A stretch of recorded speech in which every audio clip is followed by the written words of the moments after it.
हर हर महादेव शंभु। साथियों, आदिगुरु शंकराचार्य के अद्वैत वेदांत और महर्षि पतंजलि के योग शास्त्र में गहरे स्तर पर साम्यता देखा जा सकता है। यद्यपि दोनों का अंतिम दृष्टिकोण अलग है, लेकिन दोनों में प्रमुख समानताएं इस प्रकार जानी जा सकती हैं। पहला, दृष्टा का स्वरूप अर्थात आत्मा की स्थिति।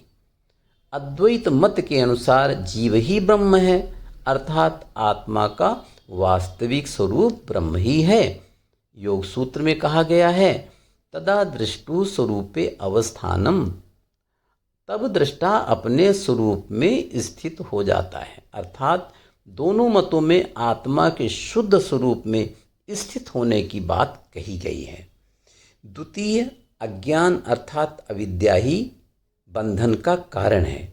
शंकराचार्य जी कहते हैं, आप अविद्या के कारण ही जीवात्मा अपने ब्रह्म स्वरूप को भूलता है, जबकि पतंजलि कहते हैं अविद्या क्षेत्रणम, अर्थात अविद्या ही सभी क्लेशों का मूल है, अर्थात दोनों मतों में अज्ञान ही दुख और बंधन का कारण माना गया है।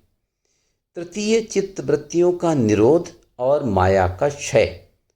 शंकराचार्य जी कहते हैं, माया अर्थात विकल्प के कारण ही भेद दिखाई देता है, और पतंजलि जी कहते हैं योग चित्त वृत्ति निरोधा, चित्त की वृत्तियों का निरोध अर्थात चित्त की वृत्तियों का शमन ही योग है।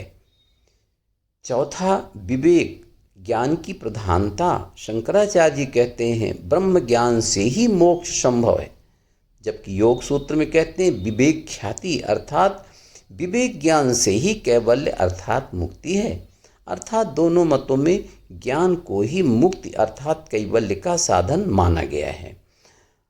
पांचवा, अंतिम मुक्ति की अवस्था। अद्वैत मतानुसार ब्रह्म के साथ एकत्व का अनुभव, जबकि योग के अनुसार कैवल्य अवस्था में पुरुष प्रकृति से पूर्ण रूप से भिन्न हो जाता है। दोनों में मुक्ति का लक्ष्य है, पर अद्वैत एकत्व कहता है और योग में भिन्नता, अर्थात पुरुष और प्रकृति दोनों अलग अलग हैं ऐसा मानते हैं।